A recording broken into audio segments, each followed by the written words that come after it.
Alô, alô, Dibradores, está começando mais um DibradaCast. Eu sou o Caissara e hoje a gente vai falar do campeonato que começou em 99, o seu nome é em 2000 e só terminou em 2001.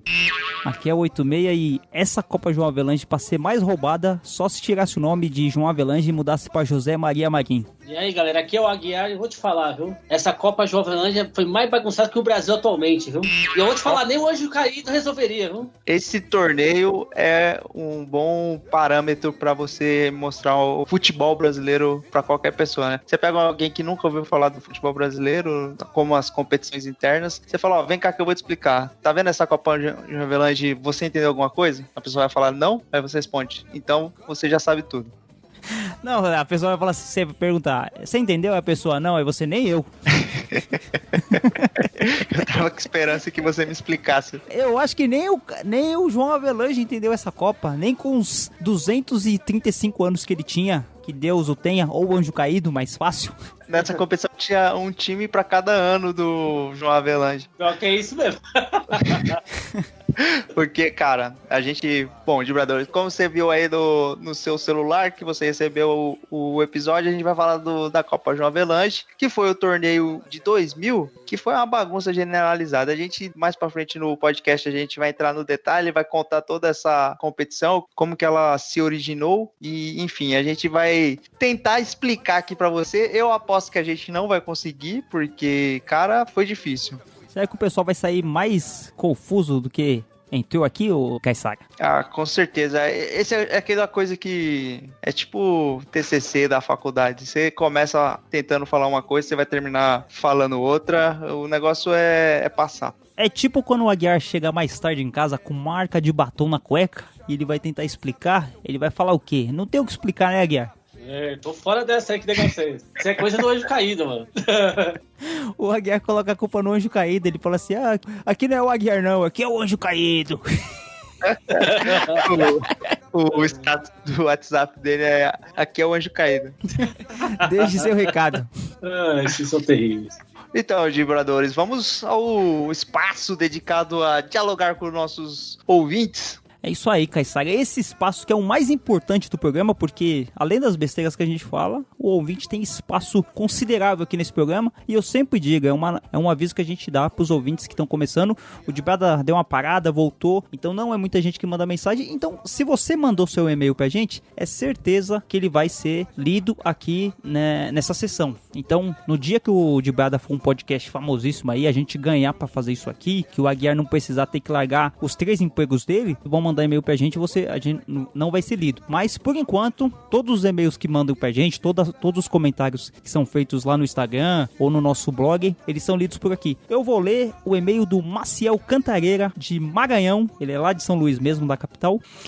O Maciel, ele falou que a gente fica brincando, né? Aliás, a gente fica brincando, ele falou assim, esse tal de Aguiar é um idiota mesmo. Fica brincando com essa coisa de anjo caído, está vindo praga de gafanhotos, terremotos, coronavírus, o mundo está acabando e você fazendo piada com coisa séria. É isso aí, o Aguiar, o que você tem pra falar disso aí? E ele esqueceu também de um fenômeno novo que tá tendo aí, que é o Maranhão lá, a parte do Nordeste, tá fazendo frio, né? Tá caindo neve lá. Tá. O Aguiar, você que tem um contato direto com o Anjo Caído, você acha que realmente a gente tá chegando no final dos tempos? E coisa pior, vai vir coisa pior, viu? Pode esperar que vai vir coisa pior. Isso é só o começo. É só o princípio das dores, né, Aguiar? Só o princípio, é só a ponta do iceberg. Apesar que ele não gosta de usar essa referência, não. Por que não? Porque ele gosta da coisa mais quente. Ah, entendi. Entendeu? Ele gosta do câmera hot. Isso. O Aguiar tem conhecimento de carros. Mas eu acho que 86 não manja o que é isso. Eu sou uma pessoa comportada, né, Aguiar? Eu não fico vendo o canal 48 da NET. Segundo o Caissara, ele não vê essas coisas, não bebe, não faz nada. Olha que vida bacana. O Aguiar não, o Aguiar vive do jeito que o Anjo Caído gosta. Por isso que eu fui contratado.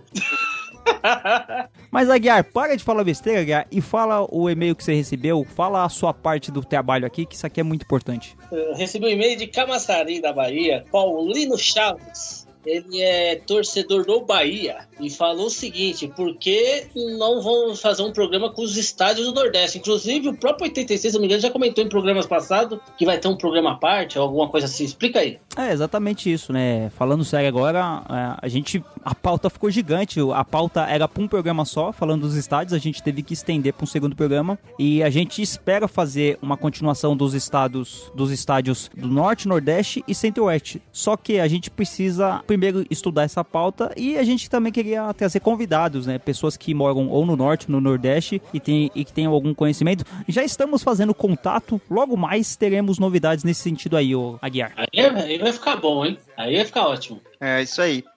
Lembrando vocês, ouvintes, que há várias formas de entrar em contato com a gente. Você pode acessar o www.dibrada.com.br. Tem uma aba de contato lá que você pode enviar uma mensagem pelo site. Ou se você preferir, você acessa qualquer rede social. No site também tem o link. Até comentário do YouTube a gente aceita. A gente é um site bem democrático quanto a isso. Você pode entrar em contato de qualquer forma. Inclusive, teve um seguidor do Dibrada no Instagram que mandou uma mensagem muito carinhosa, que a gente ficou até emocionado, que foi um salve. Então, salve dado. Mas ele falou salve no sentido pra salvar ele mesmo, ou foi salve que nem a gente fala aqui na Zona Leste de São Paulo? Cara, eu não sei se foi um enigma ou se foi uma mensagem que ele mandou errado, pra ver se alguém vai interagir. Ele só mandou salve. E aí... Mas será que não foi um direcionamento pro Anjo Caído, falando que só Jesus salve? Pode ser. Pode ser o antagonista do Anjo Caído, quem sabe. Mas é isso aí, Aguiar 86. Vamos seguir pro programa sem enrolação, porque hoje a pauta tá confusa, tá gigante e vamos economizar 3G dos ouvintes. Quis comer arroz doce com quiabo, botou sal na batida de limão, deu lavagem ao macaco, banana pro porco, osso pro gato, sardinha ao cachorro, cachaça pro pato, entrou no chuveiro de terno e sapato, não queria papo, foi lá no porão, pegou 3 oitão, deu tiro na mão do próprio irmão e quis te segurar. Eu consegui te desarmar, foi pra rua de novo, entrou no velório pulando a janela, xingou o defunto, apagou a vela. Chegamos mais uma vez, Dibradores. Vamos falar desse torneio mega confuso. Foi o Campeonato Brasileiro de 2000, conhecido como Copa João Avelange. 86 Aguiar. Só pra contextualizar, Aguiar, em 2000 você tava fazendo o que da vida? Em 2000, acompanhei a Copa João Avelange por toda essa bagunça, mas acompanhei, né? Tá trabalhando, molecão, como qualquer outro jovem faz. Quantos anos você tinha, Aguiar? Eu tava com... não tô moleque também, não. Não tô moleque. 22 anos. 22 anos já tem que saber o que é da vida. Você já era casado, Aguiar? Já namorava? Já dava umas sarradas nos bailes funks da vida? Não, baile funk não é comigo, não. Eu sabe, o baile funk é com 86 mesmo, com você mesmo. Mas, Kaysag Aguiar, no ano 2000, eu estava nos altos dos meus 14 anos, eu estava cursando eu nem lembro que série que eu tava, porque eu acabei gostando de algumas séries, eu fiquei um tempo a mais, Aguiar, se é que você me entende. Do que isso? Eu tava fazendo faculdade, sabe? Tava fazendo faculdade? Eu tava estudando pra fazer faculdade. Ah, tá. Só que eu tava estudando algumas séries mais de uma vez, porque o meu lema é, quando eu gosto de uma série, eu fico nela. Ah, bacana, isso é bacana. Mas com 14 anos, eu lembro sim, Aguiar. Eu lembro da Copa João Avelange. 14 anos a gente jogava muita bola na rua. A gente ainda jogava bola na rua, ou Kaysag? Acho que não, né? Não, jogava sim, né? Jogava. 2000, minha vida não mudou muito de hoje, não. Eu jogava muito, lia, assistia sobre futebol bastante, jogava futebol e jogava videogame de futebol. Só que a minha vida continua assim, só que agora eu trabalho pra sustentar isso. E não mudou mesmo, né, Kaysag? Porque você assistia muita Bandeirantes de sábado pra domingo de madrugada e ainda hoje assiste. É verdade. 2000, você já fazia muito troca? Não. Figurinha da Copa de Avelange. Não curtia figurinha, não. Ah, tá. Isso aí é pra menino burguês, Aguiar. A gente não... Figurinha, não tinha isso aí. Quando era molecão, eu sempre tinha álbum de figurinha, mano. Eu tinha álbuns da Copa União, aí vinha aquela figurinha carimbada, craque, dos craques. O negócio era, assim, o que todo mundo queria, quando abriu o envelope de figurinha, tinha aquela do carimbo do craque do álbum. Todo mundo queria. O respeito voltou. Ponto. contra tudo e contra todos. O respeito voltou. Ponto. Então, vamos contextualizar aqui primeiro. Copa João Avelange do ano 2000 foi o campeonato brasileiro daquele ano. E por que simplesmente não chamou o campeonato brasileiro? Porque houve uma certa tramóia da CBF e Clube dos 13 para organizar essa competição. Porque como a gente falou na entrada do programa, esse campeonato ele não começa exatamente em 2000. A origem desse campeonato se deve ao Campeonato Brasileiro de 99, porque a CBF fez um regulamento contraditório em que no Campeonato Brasileiro mais anterior, de 98, não houve rebaixamento, e no Campeonato Brasileiro de 99 teria rebaixamento os 3 últimos colocados na média desses 2 últimos campeonatos. Então, assim, resumindo, os 3 piores times dos 2 últimos campeonatos, né, fazendo a média, seriam rebaixados. Só que, além dessa matemática já ser confusa, a gente teve um episódio envolvendo o São Paulo e o Sandro Hiroshi, que acabou resultando em perda de pontos do São Paulo. Os pontos passaram para Botafogo Internacional e aí acabou mudando o rebaixamento, que sem essa alteração de ponto, o Botafogo seria rebaixado. Depois que houve essa alteração, o Gama seria rebaixado. E aí, cara, quando isso foi determinado e o Gama foi sentenciado ao rebaixamento, ele entrou na justiça para reaver essa situação e tal, e toda essa história resultou em um imbróglio jurídico que a gente vai entrar mais em detalhe. Mas vamos lá. A Copa João Avelange de 2000 foi um torneio que foi organizado pelo Clube dos 13. Aguiar, contextualiza mais ou menos pra gente o que foi o Clube dos 13 durante esse período. O Clube dos 13, né, era uma associação de clubes mais importantes do país, né, que juntava os 4 grandes aqui de São Paulo, os 4 grandes do Rio, os 2 de Minas, 2 do Rio Grande do Sul e mais o Bahia. O que aconteceu? O Clube dos 13 foi criado, se eu não me engano, se eu não estiver errado, entre 86 e 87, que era da Copa União, que já era uma briga com a CBF, cada aquela história Flamengo e Sport. Vocês lembram dessa história aí? Também é uma coisa que dá muito pano pra manga, né? O negócio do título do esporte, quem é campeão brasileiro, se é o Sport, se é o Flamengo, é uma história aí que dá muito pano pra manga. Mas resumindo, aí acabou surgindo o Clube dos 13, que fez a Copa União e tal, e o Clube dos 13 teve forte aí, pelo menos até uns últimos 10 anos atrás, aí ainda existia o Clube dos 13. Era a associação mais forte que representava o futebol brasileiro. E aí, como o Gama entrou na Justiça Comum, né, que é o que você já vai comentar aí, o Clube dos 13 resolveu fazer um campeonato à parte sem a CBF. Aí agora você pode continuar. O que acontece? O Clube dos 13 era uma espécie de confederação nacional dos principais clubes. Ele tinha o principal objetivo de fazer a negociação de direitos autorais. Era uma espécie de confederação nacional que faria uma gestão entre os clubes grandes do país para tentar gerar um equilíbrio. Era uma espécie de sindicato dos clubes. Exatamente. Isso. Que era basicamente para os clubes terem uma forma de conversar entre eles para levar as situações até a CBF.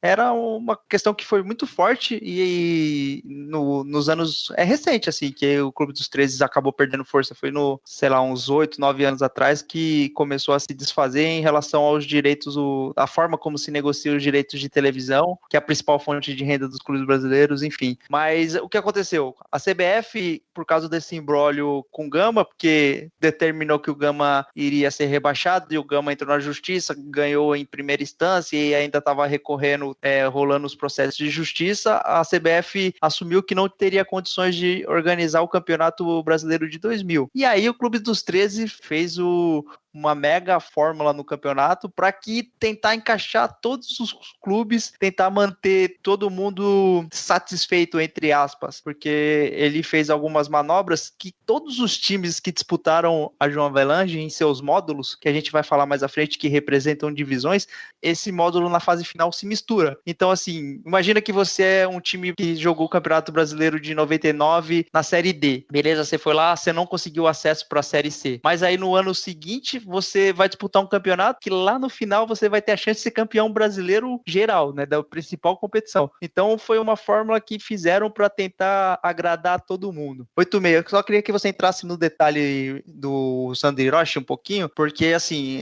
essa história começou com o São Paulo e o Sandro Hiroshi, e o Sandro Hiroshi, ele teve aquele episódio que foi descoberto que ele é um jogador com a idade adulterada, o famoso gato. E a gente faz muita associação ouvindo falar dessa história. O São Paulo perdeu os pontos porque ele era um jogador gato, não bonito, né, mas jogador da idade adulterada. Só que não é exatamente assim. Primeiro fazer algumas considerações aqui que já tá tudo errado que o Brasil, a CBF em 98 e 99 quiser fazer o esquema de rebaixamento que é o que é usado na Argentina, não sei se em outros países da América Latina, que é o método promédio, né, que você pega as médias dos anos anteriores para calcular quem é campeão e quem é rebaixado. Tem muito, na Argentina tem muito disso no Clausura. Eu não vou saber exatamente como que calcular isso, porque eu sou péssimo em matemática. Mas você pega as contas ali e você consegue calcular. Tanto que no ano de 99, no caso o Internacional, se não tivesse esse sistema promédio, ele seria rebaixado por conta da má pontuação dele, mas o que não aconteceu. Mas vamos ao caso do Sanderoche. Como o Caissara falou, sempre quando a gente ouve falar do caso do Sanderoche, João Avelange, Campeonato Brasileiro de 2000, a gente entende que o São Paulo perdeu pontos por causa do Sanderoche. Só que não foi bem assim. O que aconteceu? O Sanderoche, ele começou sua carreira no Tocantinópolis, que já foi citado aqui nesse programa pelo Aguiar. Bem lembrado, viu, Aguiar? E em 99, o Sanderoche, ele se transferiu para o Rio Branco e no mesmo ano, logo após o término do Campeonato Paulista, porque ele fez um bom Campeonato Paulista, ele se transferiu do Rio Branco para o São Paulo. Só que o Tocantinópolis exigiu uma parte de dinheiro envolvida na negociação. Os advogados do clube Tocantinópolis alegavam que na transferência do atleta para o São Paulo seria irregular, pois ele teria sido inscrito pelo Rio Branco sem autorização do time que originou ele, o Tocantinópolis. O Rio Branco, por sua vez, alegava que o atacante se transferia ainda como juvenil, o que nesse caso não haveria necessidade de autorização por parte do clube tocantinense. O que aconteceu? Houve esse imbróglio todo, no caso do Sanderoche. O que fizeram? O São Paulo estava com os documentos, o Tocantinópolis tinha os documentos, o Rio Branco tinha os documentos. Nesse meio tempo, o São Paulo jogou com o Botafogo, ganhou de 6-1, e o São Paulo também jogou com o Internacional e ganhou também. Só que o que aconteceu? As pessoas foram lá, já que você tinha que resolver essa situação, foram atrás do Tocantinópolis para ver a situação do Sanderoche. O que acabaram descobrindo? Que o Sanderoche era um jogador bonito? Não sei. Aí depende do gosto do freguês. Mas que o Sanderoche era gato. Quer dizer, ele tinha a idade adulterada. Por conta de uma confusão que fizeram na transferência do Sanderoche, acabaram descobrindo que ele tinha a idade adulterada, quer dizer, então ele não tinha nascido em 1980 e sim em 1979. Caramba, vai adulterar a idade do cara para só um ano mais novo? Isso influencia muito na questão de categoria de base, tipo, uma diferença de um ano pode parecer pouco quando o cara tem 25 para 26 anos, mas quando o cara tem 17 para 18, já faz um pouco mais de diferença. E você, com 18 anos, você consegue disputar um campeonato sub-17, e você consegue se destacar. Você tem mais chance de destacar, na verdade, né? Isso também pode influenciar na Olimpíada, né? Do jogador não precisar ser um dos 3 que vão ser acima dos 23 anos. Que pode acontecer, mas assim, é mínimo isso aí. O jogador que faz adulteração de idade é um jogador que não tem um potencial tão alto, mas aí ele faz dessa forma para tentar ganhar uma maneira de ter uma vantagem sobre o demais jogador. Porque o cara que é muito acima da média, ele sabe que ele vai chegar longe na carreira, então ele nem se preocupa com esse detalhe da questão da categoria que ele vai jogar. É mais para um jogador que ele tem uma qualidade muito próxima à média, e aí essa diferença de idade que ele vai ter em relação aos outros jogadores da categoria pode trazer um benefício de destaque para ele. Então, a maioria dos jogadores que se envolvem nesse tipo de caso é para ganhar esse tipo de vantagem, digamos assim. O respeito voltou. Ponto. Contra tudo e contra todos. O respeito voltou. Ponto. Só para deixar claro, Caissara, esse jogo do São Paulo contra o Botafogo e posteriormente contra o Internacional foram nas primeiras rodadas do Campeonato Brasileiro. Então, por isso que o São Paulo depois resolveu a situação do Sanderoche e nos outros jogos o São Paulo não foi punido. Então, na terceira rodada o São Paulo jogou contra o Botafogo, por isso que foi bem no começo do campeonato que teve essa questão. E aí eu fico pensando, né, que por conta dessa confusão toda do Tocantinópolis com o Rio Branco, eles foram atrás do Sanderoche e acabaram descobrindo que ele era um jogador com idade adulterada. Quantos jogadores hoje em dia que a gente, se for atrás, realmente não vai pegar esse tipo de coisa também? Ah, com certeza tem muita coisa. Eu acho que conforme a tecnologia foi avançando, né, os registros ficaram mais informatizados, acho que a chance vai diminuindo. Mas a gente tá falando do Brasil, né? A Copa de Avelange mostra que quando você quer dar um jeito, você consegue. Tá certo, mas então a gente deixou bem claro isso, foi por conta do caso do Sanderoche, que teve essa confusão da Copa João Avelange, que teve o início da Copa João Avelange, mas não foi por conta da idade do Sanderoche, foi por conta da transferência dele. E para deixar muito claro, porque o Dibrá da informação. Aqui tem informação. O São Paulo vai recorrer da decisão do Tribunal da CBF que tirou do time paulista os 3 pontos pela vitória sobre o Botafogo do Rio na primeira rodada do Brasileiro. Tudo por causa da inscrição do jogador Sanderoche, que pertencia ao Tocantinópolis e foi negociado para o Rio Branco antes de ser contratado pelo São Paulo. E ontem surgiu mais um problema, agora em relação à certidão de nascimento do jogador. 19 anos. Essa é a idade de Sandro Hiroshi para o São Paulo e para a CBF. Mas o Tocantinópolis, primeiro clube do atacante, possui uma certidão de nascimento diferente. Nela, Hiroshi nasceu em 1979. Hiroshi não poderia ter jogado pela seleção sub-17 no Sul-Americano de 97, que pode ter consequências para a seleção brasileira. Há 11 anos, a FIFA afastou o México de todas as competições internacionais porque 4 jogadores estavam com documentos falsos. O mesmo poderia acontecer com o Brasil? O presidente da CBF, Ricardo Teixeira, disse que não. Na realidade, se existe qualquer tipo de irregularidade, ela é completamente responsabilizada no jogador. Portanto, os dirigentes da CBF não sabiam que os documentos do jogador eram falsos. Tão impressionante quanto a sentença foi a declaração da testemunha. O diretor jurídico da CBF disse que Sandro Hiroshi não é o único. Existe uma pasta contendo cerca de 40 jogadores, de cujas fichas consta a palavra bloqueado. E agora, como o torcedor vai entender que 40 jogadores com a palavra bloqueado em suas fichas jogam o Campeonato Brasileiro?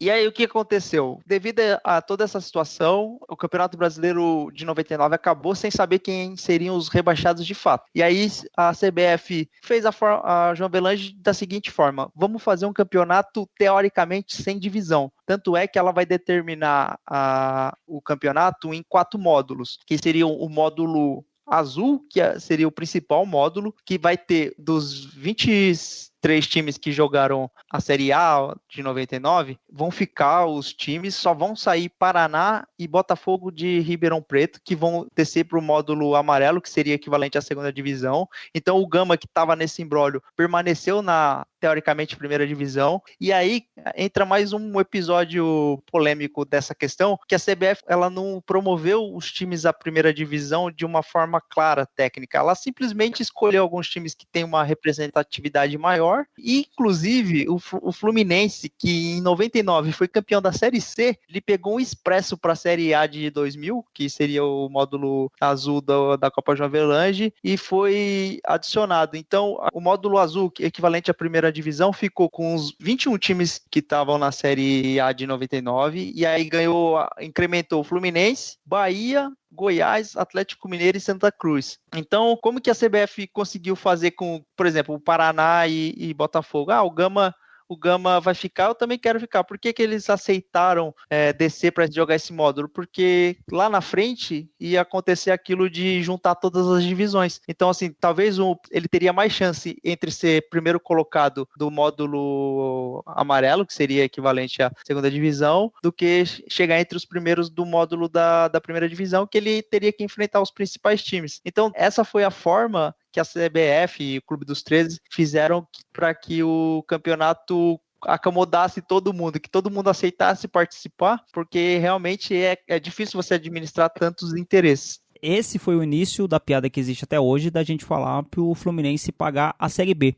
Estudando para esse programa, ô Caissara, eu fiquei sabendo, né, fiquei sabendo não, porque eu já sabia, mas a gente acaba relembrando que a torcida do Fluminense fala que 1998 foi o pior ano da história do Fluminense, foi quando ele foi rebaixado para a terceira divisão. O Fluminense teve o descenso em 97 para a Série B e em 98 para a Série C. Só que em 99, o Fluminense ele partiu da Série C, ele foi campeão da Série C e era para ele jogar a Série B no ano 2000. Só que aí teve essa confusão toda e a CBF acabou fazendo com o Fluminense disputando o módulo que era considerada a primeira divisão. A defesa do Fluminense, dos torcedores, fala que o Fluminense ele foi um dos melhores colocados nesse módulo principal. Então, quer dizer, mesmo que o Fluminense tivesse disputado a Série B em 2000, ele teria conseguido o acesso porque o time estava bom, porque no módulo azul, que era o módulo principal, ele conseguiu ficar entre as principais equipes. Então, quer dizer que ele poderia muito bem ser campeão da Série B se fosse formalmente feita, e ele com certeza seria. Então, essa é uma defesa que a torcida do Fluminense faz, de que o Fluminense não deve a Série B, porque ele disputou o módulo azul, foi muito bem no módulo azul, e com certeza ele seria um dos principais times que tiveram acesso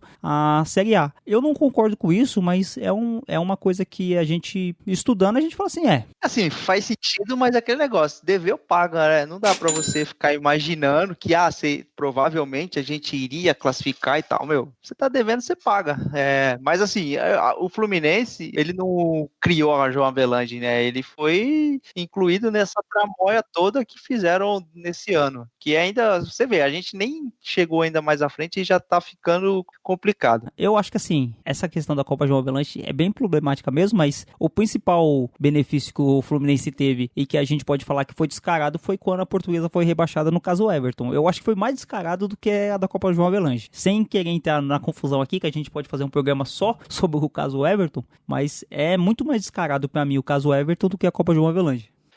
Na verdade, não vamos entrar muito nesse detalhe, porque senão a gente vai ficar se alongando. Mas, assim, em relação à Copa João Avelange, o Fluminense, ele se aproveitou de uma brecha da CBF, do Clube dos 13, e, tipo, ele furou a fila, falando a grosso modo. Ele pulou a Série B, ele iria jogar a Série B e foi direto para A. E no campeonato seguinte, como a gente vai falar mais à frente, mas de 2000 para 2001, não houve rebaixamento. Então, o Fluminense, ele participou do primeiro módulo da Copa João Avelange e em 2001, no Campeonato Brasileiro, ele permaneceu.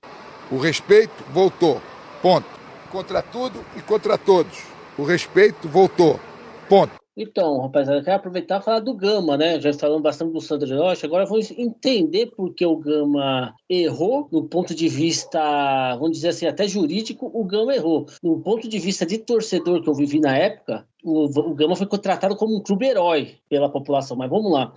A justiça desportiva não aceita que o clube entre na justiça comum, que foi o caso do Gama. O Gama se sentiu prejudicado, né, inclusive por causa da história do Botafogo ter recuperado os pontos. Eu queria só dar um detalhe aí. A maior discussão na época não foi o São Paulo ter perdido os pontos. O que o pessoal ficou mais na bronca foi ter dado os pontos pro Botafogo depois de um 6-1. A maioria da imprensa, a maioria do pessoal queria que só tirasse os pontos do São Paulo e não passasse para o Botafogo. Isso foi muito discutido na época. Mas voltando ao Gama. O Gama se sentiu prejudicado, certo? Porque se não tivesse dado os 3 para o Botafogo, quem tinha caído era o Botafogo e não o Gama. E o Gama entrou na justiça comum e aí que foi o grande problema, né? Porque aí a CBF se sentiu sem condições de fazer o campeonato, né? De organizar o campeonato. O campeonato foi na mão do Grupo dos 13, cheio dos seus interesses, né? Desorganizado, né? Como a gente sabe, a Copa João Avelange é um dos campeonatos mais desorganizados que passou de Campeonato Brasileiro até hoje. Isso sem citar o Campeonato Brasileiro de 93. E as antigas Copa União também. No entendimento jurídico, o Gama errou. No entendimento jurídico, não podia nunca, nem a FIFA também aceitava um clube entrar na justiça comum. Inclusive, isso mudou a legislação tanto no futebol nacional, tanto no futebol mundial. Por isso que até aqui no texto fala que o Gama ficou mundialmente conhecido por causa dessa situação. E se eu não tiver errado, acho que nenhum outro clube do mundo entrou na justiça comum igual o Gama fez. Se eu não me engano, não sei se vocês dois têm essa informação, mas eu acredito que nenhum clube do mundo ocasionou uma situação igual a essa do Gama. Vocês concordam comigo? Até porque quando você entra na justiça comum para recorrer qualquer tipo de coisa, você é punido pela FIFA. A FIFA ela só aceita quando você recorre à justiça desportiva. E esse caso é tão emblemático que ele gerou 2 CPIs, que é a Comissão Parlamentar de Investigação, e ela criou o Estatuto do Torcedor. Não ela criou, né? Mas por conta dessa situação foi criado o Estatuto do Torcedor, visando o quê? O torcedor, ele não é o consumidor de apenas uma partida de futebol. O torcedor, quando ele assiste a um jogo, ele está assistindo a um jogo que faz parte de um campeonato. Por isso que o vice-presidente do Gama na época, que é o advogado Paulo Goiás, raça ruim nessa de advogado, entrou na justiça desportiva, teve toda essa confusão. O problema do Gama foi esse, ele entrou na justiça comum, sendo que ele tinha que resolver, segundo a FIFA, na justiça desportiva. Eu acho que tá certo mesmo, que essa FIFA é pilantra demais. O Gama ele se sentiu prejudicado e ele foi até as últimas consequências. E aí gerou todo esse imbróglio que a gente comentou. E aí, para chegar num consenso para a CBF e Clube dos 13, para ele conseguir acomodar todos os times, que os times disputassem o módulo equivalente à Série A e à Série B, a CBF fez um campeonato que o time de qualquer divisão poderia ser campeão lá na frente. Como funcionou? Ele dividiu o campeonato em 4 módulos. O módulo azul, que seria equivalente à primeira divisão, que iriam jogar 25 times em turno único. Os 12 primeiras equipes da tabela iam classificar por uma segunda fase. E aí, da Série B, que é o módulo amarelo, iam ter pontos corridos também, forma 2 quadrangulares, e depois tem um mata-mata. Dessa competição, da série da segunda divisão, né, o módulo amarelo, vão sair 3 times que vão integrar com os 12 da série A, da azul, que formam 15 times. E aí entra mais um time do último módulo, que seria o equivalente à série C e D, que é o módulo verde e branco, que ele foi um torneio que foi regionalizado para facilitar a questão logística. E no final desse módulo verde e branco vai sobrar um time que vai se integrar aos 12 do módulo azul e os 3 do módulo amarelo, que formam 16 times, e aí vira o mata-mata principal.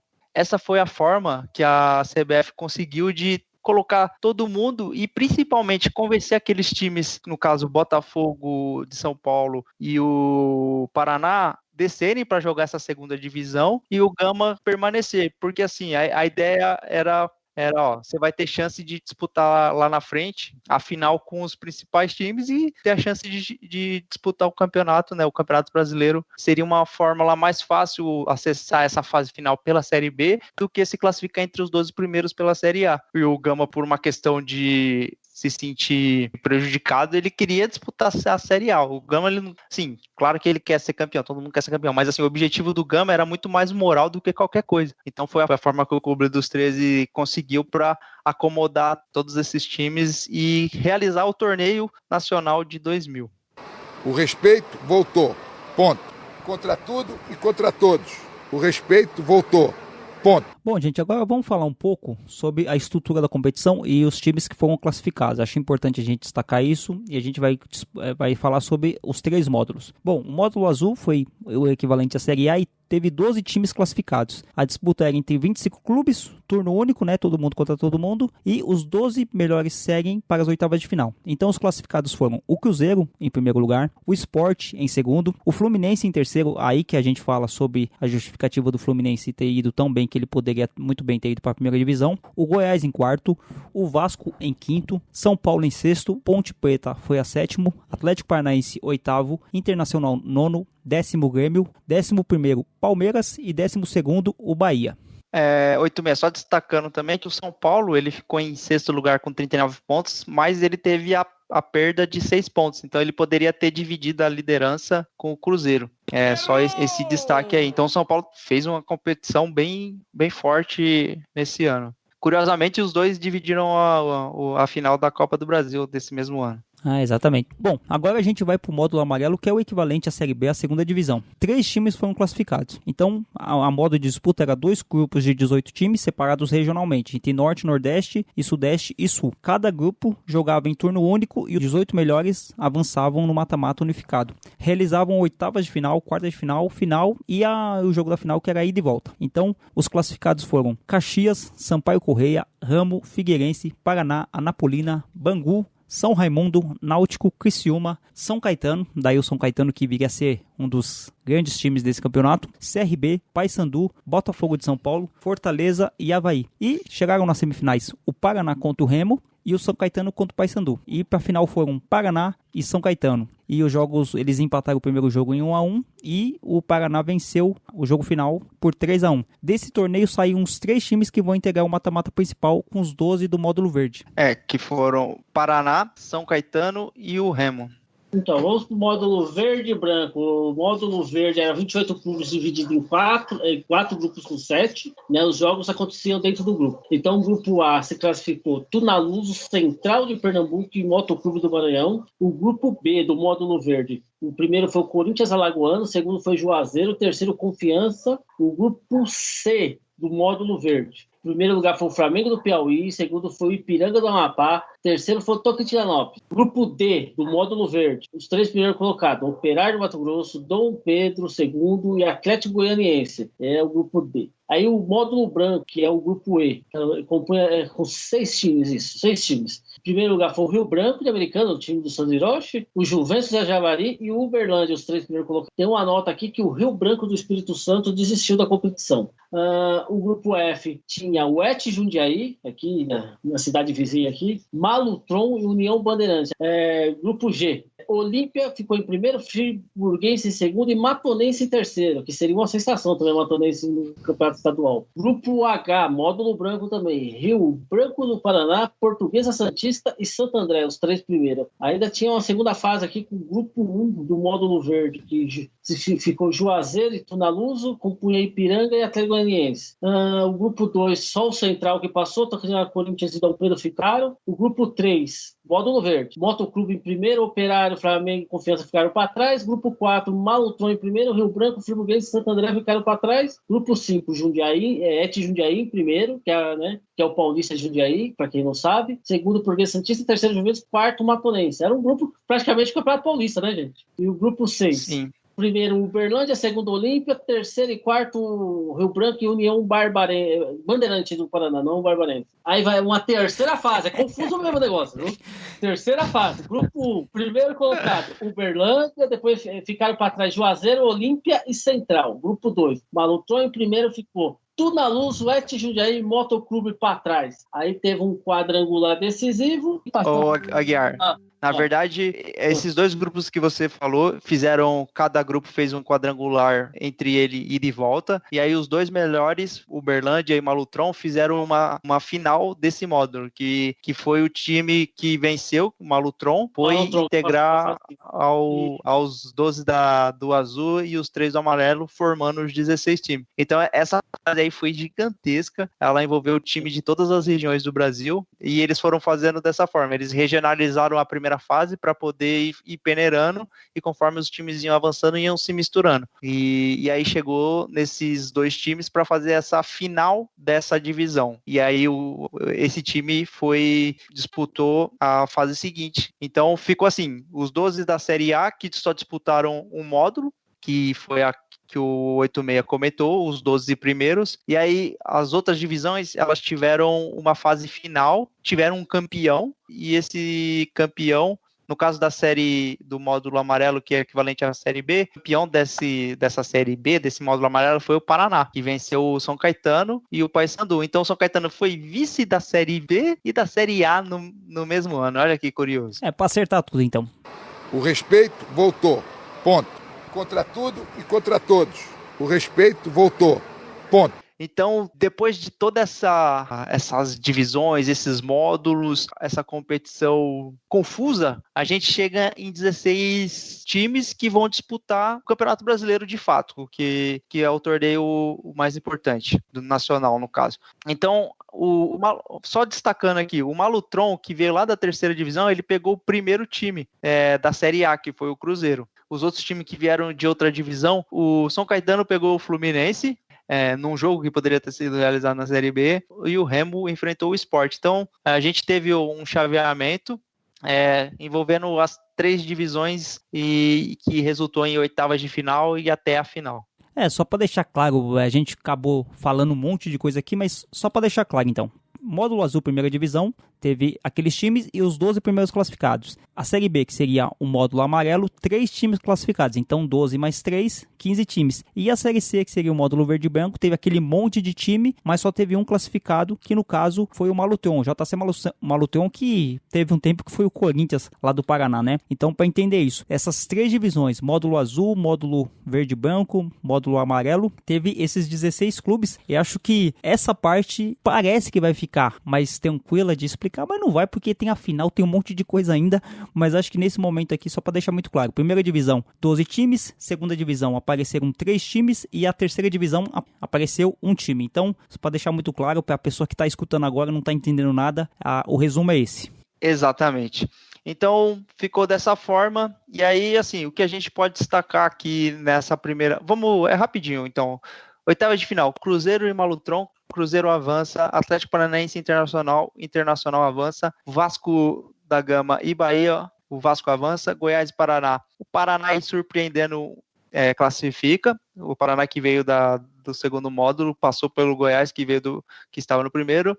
Sport e Remo da Sport, Ponte Preta e Grêmio da Grêmio. São Paulo e Palmeiras, clássico paulista, aí deu Palmeiras. E Fluminense e São Caetano deu São Caetano. E aí o São Caetano começa a construir a sua arrancada aí em relação até chegar à final, e ele vai surpreendendo, né? Primeiro ele já consegue um feito que ele elimina o Fluminense no Maracanã, ele empata em 3-3, e mais um agravante na Copa João Avelange é que ela tinha aquele sistema de gol marcado fora de casa como critério de desempate. Então, por exemplo, no Fluminense São Caetano eles tinham empatado 3-3, o Fluminense foi para casa todo confiante. 3-3 a gente pode empatar aqui até por 0-0, 1-1, 2-2 que a gente classifica e tal. Aí vem aquele Ademar, aquele baixinho que tinha um canhão no pé e faz um gol do meio da rua e classifica o São Caetano. Então, foi aquele primeiro choque de realidade pro Fluminense, que tava todo confiante que iria classificar, mas aí veio o São Caetano e acabou frustrando seus planos. Aí teve as quartas de final, que foi o Cruzeiro contra o Internacional. Quem avançou foi o Cruzeiro, porque empatou o primeiro jogo em 1-1 e venceu o segundo jogo em 3-2. No confronto entre Vasco e Paraná, o Vasco ganhou o primeiro jogo de 3-1 e depois perdeu de 1-0 do Paraná, mas como tinha saldo de gols, acabou avançando. Outro jogo foi o Sport contra o Grêmio. O Sport perdeu do Grêmio no primeiro jogo de 2-1 e no segundo jogo empatou em 1-1. Quem avançou foi o Grêmio. E aí teve a nova surpresa que foi o São Caetano, porque o São Caetano tinha eliminado o Fluminense, só que o Fluminense estava jogando na segunda divisão, teoricamente, né, tinha que jogar a segunda divisão, então foi um avanço, mas eles eram times equivalentes. Quando jogou contra o Palmeiras, aí foi surpreendente, porque o primeiro jogo do São Caetano contra o Palmeiras, o São Caetano já venceu por 4-3 e acabou empatando o segundo jogo em 2-2. Eu lembro vagamente desse jogo, todo mundo esperava que o Palmeiras fosse vencer, porque assim, apesar do São Caetano ter tido uma surpresa, ter feito um bom campeonato e tal, tinha o Ademar, né, que era uma surpresa. Aquele time de São Caetano tinha o Ademar, tinha o Claudeciro, o Esquerdinha, tinha o Adão, lembra do Adão, baixinho? Sim. E era treinado pelo fantástico treinador que depois ia vir treinar o Palmeiras na segunda divisão, Jair Pisserni. Então o São Caetano foi uma surpresa naquele ano, porque ele já tinha vencido o Fluminense e depois venceu o Palmeiras. Dia ensolarado, estádio lotado, festa no Parque Antártico, ingredientes para um belo espetáculo. E o show tem 2 estrelas. Uma é azul e brilha desde o início. O meia Ademar, que deixa a bola passar para Wagner fazer o primeiro gol do São Caetano. Depois ele tabela com César, que marca o segundo. Tudo isso em menos de 8 minutos de jogo. E de tanto insistir, alegria e esperança para os palmeirenses. Só que eles sofrem novamente com Ademar. Nesta jogada ele é parado com falta. E falta para ele é gol. São Caetano 3-1. Quando o desespero começa a tomar conta da torcida do Palmeiras, Tadei diminui. 3-2. No segundo tempo, muito mais emoção. E as estrelas de Arce e Ademar continuaram brilhando. Basílio sofre outro pênalti. Desta vez o árbitro marca. E pênalti com Arce é gol.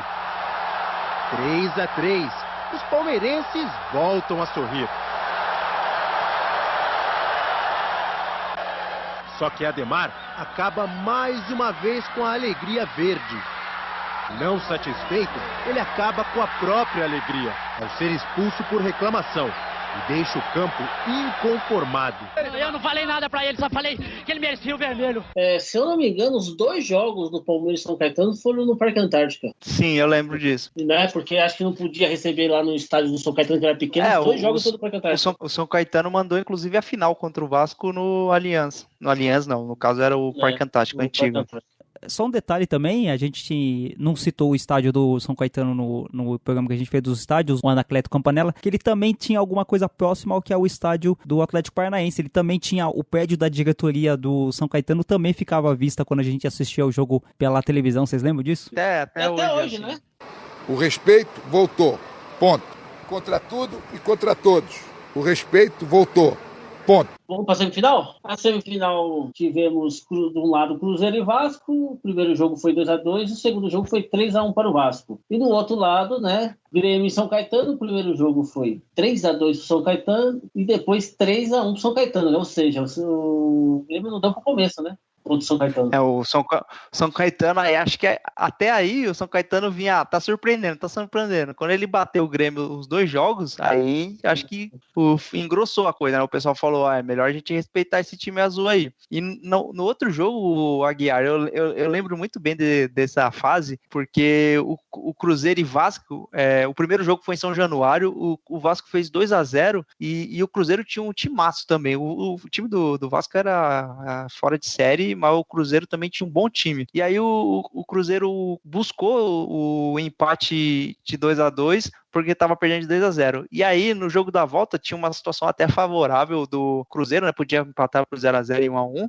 Só que assim, tinha um cara chamado Romário no Vasco que jogou muito esse jogo da volta no Mineirão. E eu lembro da sua mãe, Aguiar, ficar mega feliz, porque sua mãe, torcedora do Galo como tava dando aquela secada no Cruzeiro. Com certeza. E aí, cara, eu lembro dela ficar mega feliz, porque eu tava com uma expectativa boa do Cruzeiro passar, né? Tá confiante, jogando em casa, tinha um bom time também, só que o Romário acabou com o jogo conseguiu a classificação fora de casa num resultado expressivo por 3-1, e eu lembro que aquela tarde a dona mãe do Aguiar ficou bem feliz. Com certeza, ficou muito feliz mesmo. Ele de cruzeirense de tudo. E agora que chega na final, você deve estar pensando, agora tá tranquilo, agora é só fazer 2 jogos aí, definir quem vai ser campeão e tá tudo certo, né? Mas é Brasil, meu amigo. Então não é bem assim. Vocês não contavam com o Clube dos 13, vocês não contavam com Eurico Miranda, vocês não contavam com o Romário. Vocês não contavam com o SBT e o Silvio Santos. É a segunda final mais polêmica de Campeonato Brasileiro. Qual seria a primeira? Só pra contextualizar. Santos de Botafogo de 1995. Não, a do João Avelange é bem melhor. Ah, não, Aguiar, não tem nem comparação. Essa passa de longe. Não, mas os erros de arbitragem daquele jogo. A do Campeonato Brasileiro de 95 foi um assalto e tal, mas foi uma final ali, decidida no campo. Teve horário pra começar, teve horário pra acabar. Foi uma final. Teve dia pra começar e dia pra acabar, porque a da João Avelange teve dia pra começar, mas não teve dia pra acabar. Exatamente. O respeito voltou. Ponto. Contra tudo e contra todos. O respeito voltou. Ponto. Bom, falando da final, Caissara e Aguiar, eu acho interessante agora a gente pegar e conversar e falar um pouco sobre como foi esses jogos, né? O primeiro jogo e o segundo, aliás, o segundo jogo e um terceiro jogo. Essa final ela foi totalmente atípica, né? Como o Caissara vai poder falar daqui a pouco, ela começou em um ano. Primeiro de tudo que começou a partida, o jogo de volta foi marcado para o dia 30 de dezembro. Como que vai marcar uma partida pro dia 30 de dezembro? Né? Pro último dia do ano, pro penúltimo dia do ano, você marca São Silvestre, não o final de Campeonato Brasileiro. Mas enfim, eu vou trazer algumas coisas aqui e vocês vão lembrar. O time do São Caetano no primeiro jogo, ele foi formado por Silvio Luiz, grande Silvio Luiz, vocês lembram do Silvio Luiz, né? Japinha, Daniel, Serginho que tinha sido aquele que futuramente iria falecer em campo, naquele fatídico dia, César, Adãozinho, Claudecir, que vestiu uma chuteira branca e depois jogou no Palmeiras, Ailton, Esquerdinha, que também tinha uma chuteira branca, Ademar, Wagner e depois no lugar do Wagner entrou o Zinho, que não é o Zinho do Palmeiras, e o famoso técnico era o Jair Pisserni. Vasco da Gama entrou em campo no primeiro jogo com Elton, Klebson, Odivan, grande Odivan, Júnior Baiano, Jorginho Paulista, Nasa, Jorginho, que foi substituído por Henrique, Juninho Pernambucano, Juninho Paulista, Euler, depois entrou o Pedrinho, Romário e o técnico era o Joel Santana. A curiosidade é, o Joel Santana, ele virou o técnico do Vasco 2 semanas antes da final, porque quem era o técnico do Vasco era o Oswaldo de Oliveira. O Oswaldo de Oliveira brigou com o Eurico Miranda, e o Eurico Miranda demitiu o Oswaldo de Oliveira na semifinal do campeonato e colocou o Joel Santana com seu inglês maravilhoso. O destaque que eu queria trazer é que, assim, o time do São Caetano era muito bom, mas o time do Vasco era um timaço. É uma panela. Juninho Pernambucano, Juninho Paulista, Euler, Pedrinho e Romário. Ainda mais você tem lá atrás o Júnior Baiano, que disputou a Copa do Mundo. O Jorginho Paulista, que também era famoso. O Elton, que foi um grande goleiro. O Jorginho, campeão, tetracampeão. E o segundo jogo que o Caissara vai falar um pouco, que começou um ano, terminou no outro. Essa foi a disputa do campeonato da Copa João Avelange, que começou errado em 99. Continuou errado no ano 2000 e foi terminar totalmente errado no ano de 2001. Esse é o Brasilzão. Apesar de ser o campeonato brasileiro, que os outros falam que não é o campeonato brasileiro, essa é o campeonato que o Brasil organiza. É a figura típica do brasileiro. Esse campeonato aqui, cara, é, assim, impressionante como, assim, primeiro como ele foi elaborado. Eu não consigo acreditar numa reunião que estavam lá sentadas algumas pessoas discutindo como seria o Campeonato Brasileiro e alguém sugeriu isso e alguém falou, nossa, é uma boa ideia, e conseguiram elaborar e colocar, fazer com todos os times aceitarem. Realmente, isso diz muito sobre o Brasil como um todo. E assim, um campeonato que começa tão confuso não poderia terminar de outra forma. Então, é uma competição que começa em 99, termina em 2001, tem confusão do primeiro dia até o último dia e deixou sequelas aí no futebol brasileiro por alguns anos. O respeito voltou. Ponto. Contra tudo e contra todos. O respeito voltou. Ponto. O Campeonato Brasileiro chegava à sua última partida. Primeiro jogo, assim, normal. Vasco e São Caetano empataram por 1-1. E aí a finalíssima ficaria para esse último jogo no Rio de Janeiro. E aí o Vasco, já por uma teimosia de Eurico Miranda e sua trupe, decidiram marcar o jogo para São Januário, que é um estádio do Vasco em si, mas ele tem o problema de a capacidade de ser bem menor do que utilizar o Maracanã, que seria um estádio mais apropriado para essa demanda. Vasco e São Caetano entram em campo para uma grande festa. Estádio lotado, hiperlotado. Oficialmente, São Januário comporta 40 mil pessoas. 33 mil ingressos foram vendidos. Não se sabe quantas pessoas entraram além disso, mas não havia espaço para mais nada entre os torcedores. Torcedores só do Vasco, já que não teve ingresso para os do São Caetano. Mas o espetáculo é bonito. Toda vez que o São Caetano pega na bola, as cornetas sopram, perturbando. Quando é o Vasco que joga, explode São Januário em vibração. O maior ídolo do time paulista é quem chega mais perto do gol. 2 vezes, Elton e a trave impedem o gol de Ademar. O maior ídolo da equipe carioca vive um drama. No dia em que pode ser campeão brasileiro pela primeira vez, Romário deixa o campo sentindo uma fisgada na coxa. Ele é a face da tristeza, mas o drama maior viria em seguida. Na excitação pela saída do craque, empurra na arquibancada. O alambrado não resiste. E aí um problema sério. A arquibancada caiu aqui, Galvão. Um problema sério, cedeu a arquibancada, o alambrado ali, né?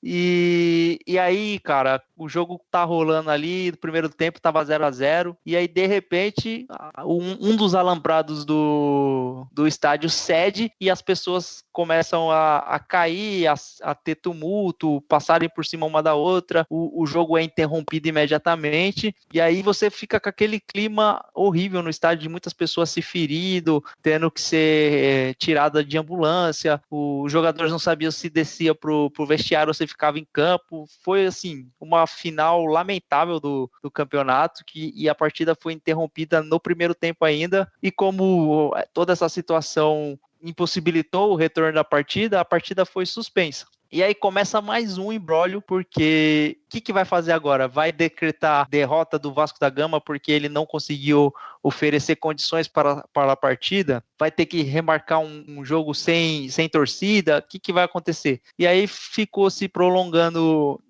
esse imbróglio. Houve algumas reuniões entre os clubes, tiveram algumas sugestões de como resolver essa situação, mas eles não chegaram a nenhum acordo. Então, o Campeonato Brasileiro de 2000 não conseguiu ser concluído no ano de 2000, ele foi postergado, e aí somente em janeiro o STJD definiu que seria realizado uma partida, e essa partida ela não seria recomeçada, né? Porque o jogo aconteceu mais ou menos até os 30 minutos. Nesse caso, ele reiniciaria do zero. Então, o jogo seria no Maracanã, com presença de torcida, e aí seria uma partida iniciada do zero. E nessa partida nova, o Vasco conseguiu vencer o São Caetano por 3-1 e foi campeão brasileiro.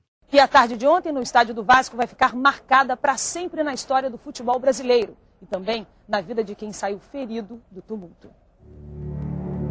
Sapatos, tênis, chinelos, deixados pelos feridos em São Januário. Pessoas que desabaram da arquibancada, derrubando o alambrado.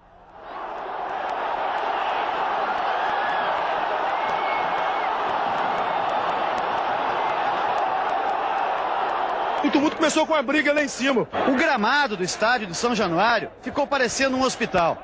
Os torcedores feridos, todos, eram colocados no chão, em cima da grama.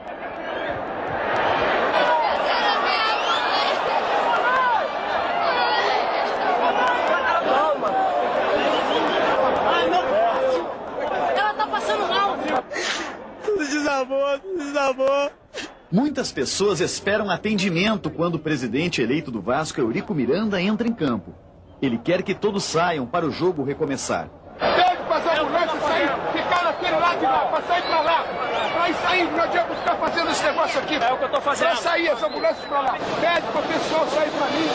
Pede para controlar aqui o pessoal que nós vamos começar o jogo. Vamos. O secretário de Defesa Civil, Coronel Paulo Gomes Santos Filho, diz que tem condições de jogo. O árbitro Oscar Roberto de Godoy se prepara para o reinício, mas feridos continuam sendo socorridos. É neste momento que o governador do Rio de Janeiro, Antony Garotinho, telefona para o secretário de Defesa, cancelando a partida. Eurico Miranda não gosta da notícia. O governador interviu indevidamente no Vasco. Nós tínhamos que tomar uma decisão baseada no bom senso, acima de tudo. Eurico Miranda manda os jogadores pegarem a taça de campeão. Uma festa que não vai fazer ninguém esquecer o que aconteceu.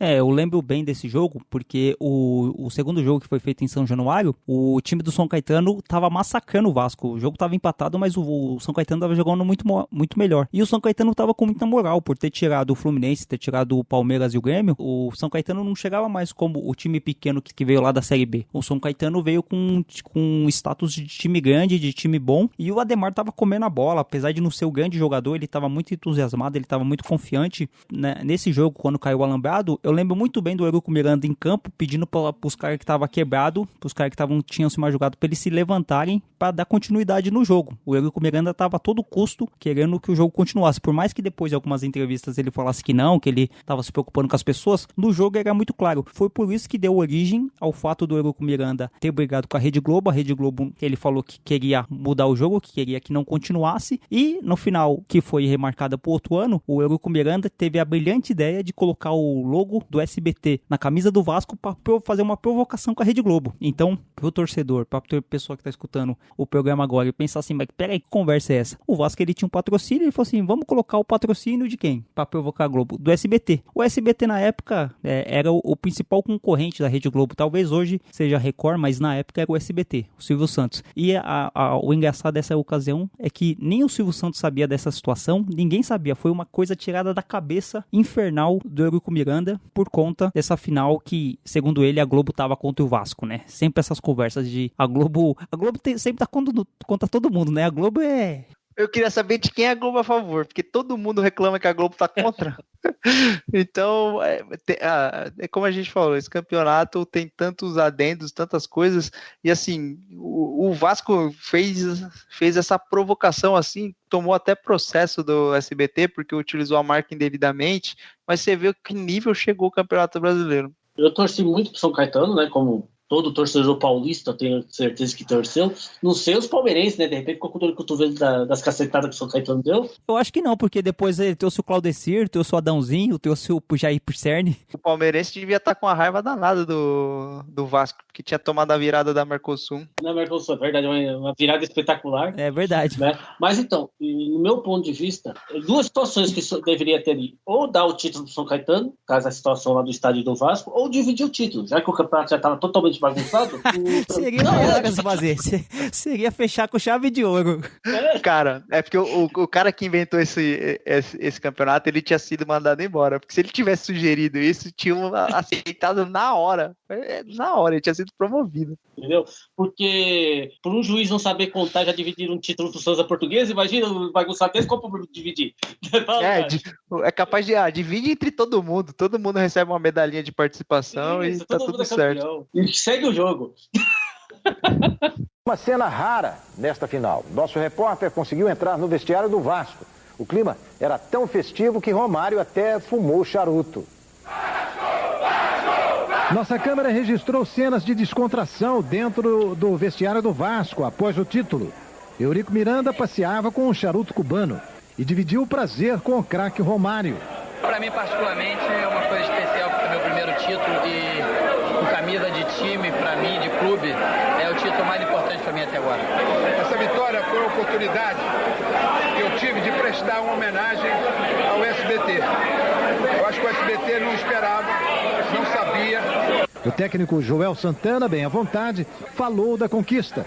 2 títulos em menos de um mês. Todo mundo cumpriu aquilo que nós estávamos determinados a fazer. Todo mundo educadamente cumpriu a postura tática da equipe. O Vasco foi uma equipe que jogou dentro das suas necessidades. Viola não jogou, mas comemorou. Um Maracanã como esse, um palco, oferecendo todas as condições para os torcedores, para nós atletas, onde a gente tinha que tirar proveito e graças a Deus conseguimos. Eu vou botar o SBT na camisa do Vasco, o SBT não me paga nada. Eu vou botar o SBT permanentemente na camisa do Vasco. O uso da imagem do SBT está sendo analisado pelo departamento jurídico da empresa. É que assim, é um campeonato que no final do programa agora que a gente poder dar a nossa opinião, a gente vai poder falar se considera ou não um campeonato brasileiro legítimo, mas ele foi até confuso para você contar a artilharia, porque assim, nos números gerais, o Ademar foi o artilheiro do campeonato com 22 gols pelo São Caetano, só que o Ademar tinha feito um monte de gol lá contra os times da Série B. O Magno Alves, o Dil e o Romário, que jogaram a série entre aspas A, eles tinham feito 20 gols. O Magno Alves, esse mesmo, que até ontem estava jogando no Fluminense.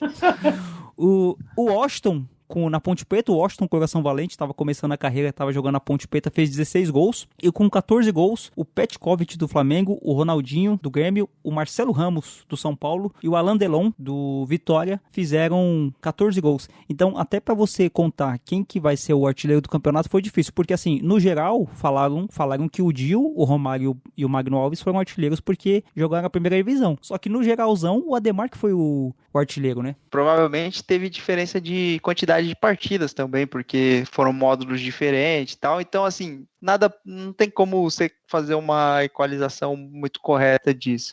Tá, vamos então para resumir. Os classificados para a Libertadores de 2001 foram o Vasco da Gama, que foi o campeão, o São Caetano foi o vice-campeão, o Cruzeiro, que foi o campeão da Copa do Brasil daquele ano, e o Palmeiras, que tinha sido campeão da Copa dos Campeões. Além dos classificados em 2001, a João Avelange ela gerou alguns impactos no Brasileirão subsequente, que é o Brasileirão de 2001. O que aconteceu? Os 25 times que disputaram o módulo azul, que é equivalente à primeira divisão, eles permaneceram. Então, nenhum daqueles times caiu para uma segunda divisão. Inclusive, por exemplo, o Gama, que originou todo aquele imbróglio. Então, além desses times, o Brasileirão de 2001 teve 28 times. Então, acrescentou o São Caetano, que foi vice-campeão, que disputou o módulo amarelo e chegou até vice-campeão no geral. O Paraná, que ele foi o campeão daquele segundo módulo, do módulo amarelo, e no mata-mata geralzão, ele caiu pro Vasco nas quartas de final. E teve o Botafogo de São Paulo, Botafogo de Ribeirão Preto, que caiu nas oitavas do módulo amarelo. E aí é mais um problema que houve, que assim, esse critério ele não foi definido lá no início do campeonato. Vamos subir os times que forem campeão e vice ou qualquer coisa, não. A CBF deu uma canetada e promoveu esses times à primeira divisão, então no Brasileirão de 2001 tiveram 28 times. Então, só para você entender como ficou. No Brasileirão de 99 tinham 23 times, e aí passou para 25 na João Avelange e depois pulou para 28. Então, acrescentaram no intervalo de 2 anos aí 7 clubes na elite do futebol brasileiro. O respeito voltou. Ponto. Contra tudo e contra todos. O respeito voltou. Ponto. É importante a gente contar um pouco da história do São Caetano, né, desse meteoro que foi o São Caetano ali no começo dos anos 2000. O São Caetano, ele foi, depois de ele era um time muito recente, né, se eu não me engano o São Caetano é de 88 ou 89. Ele foi vice-campeão da Libertadores de 2010, perdendo nos pênaltis para o Olímpia do Paraguai, e foi campeão paulista de 2004 e foi rebaixado para a Série B do Brasileiro de 2006 e não retornou mais. E o Gama ficou na primeira divisão até 2002, quando caiu para a Série B e não retornou mais. E Gama, que revelou o maior artilheiro do Brasil em determinadas épocas, Dimba. Querido Dimba, jogava bem time verde. É verdade, Dimba, bem lembrado, hein? Já tinha esquecido do Dimba. Ele jogou no São Caetano, inclusive, muito tempo depois. Jogou, verdade. Só pra contar que o Aguiar é mais ligado nos times do interior. Aguiar, você que é um cara conhecedor de futebol desde os primórdios da sua vida, que colecionava muita revista Placar e Playboy também, por que não? Na época que o São Caetano ascendeu ao futebol, você imaginava que ele ia se manter ou você sempre achou que ele ia ser um time bom, mas depois ia... Eu acreditei que o São Caetano ia ser a nova Portuguesa, assim, não que na atual situação da Portuguesa, que dá dó, né, a atual situação da Portuguesa. Mas assim, eu achava que o São Caetano ia tomar o posto da Portuguesa como, vamos dizer assim, quinto maior time de São Paulo, né. Mas quando virou, né, de 2010 pra frente, o São Caetano foi decaindo demais, né. Chegou à última divisão do Campeonato Brasileiro, eu acho que tá ainda na última divisão do Campeonato Brasileiro, ficou muito tempo na segunda divisão do Campeonato Paulista. Não é nem sombra do São Caetano, que fez 2 finais de Campeonato Brasileiro, final de Libertadores, campeão paulista. Então, acho que o São Caetano foi uma grande decepção depois da virada de 10 anos depois de tudo isso aí, né? Que foi começo de 2000, depois de 2010, o São Caetano começou a cair mesmo, cair bem. Então, eu acho que assim, essa foi a maior decepção. Eu achava que o São Caetano ia ser a quinta força e infelizmente foi só um meteoro lá, como diz o Luan Santana. Outra coisa, Gar, que o São Caetano, ele ascendeu no momento que o Santos estava num ostracismo danado. Eu lembro, assim, de comentários da imprensa, da crítica, falando, o São Caetano veio para ocupar o espaço de quarto time forte de São Paulo, porque o Santos estava numa draga danada. Graças a Deus o Santos, e imediatamente depois esse momento do São Caetano, o Santos ressurgiu. Mas é engraçado como chegou forte o São Caetano e como ele ficou forte, assim, ele, tipo, teve um intervalo nos anos 2000 aí que ele, como a gente comentou, chegou na final da Libertadores, assim, tendo chances reais, porque foi nos pênaltis que foi eliminado. Ele foi campeão paulista, chegou a incomodar, quase tirou um título paulista do Santos, que o Aguiar até foi na final, que tava, o Santos ficou em um momento delicado na partida, o São Caetano, pela maior parte do confronto, estava sendo campeão. Então é engraçado como o time conseguiu ascender e através de um método totalmente maluco da competição e se consolidou durante um tempo. Infelizmente, depois as coisas não deram muito certo e acabou se afundando, mas é engraçado como o time conseguiu surgir de uma forma tão repentina e conseguiu manter durante um tempo, sendo realmente importante. No ano seguinte, né, a João Avelange, o São Caetano, ele foi o melhor time da fase de pontos corridos e ainda chegou a vice-campeão brasileiro, perdendo para o Atlético Paranaense. Ô, Caissara, você falou aí dos caras que estavam falando que o São Caetano ia tomar o lugar do Santos, mas eu vou ter que falar, depois se você quiser pôr um pi aí, na hora de editar, mas são esses vagabundos corintianos da imprensa que falam essa merda, entendeu?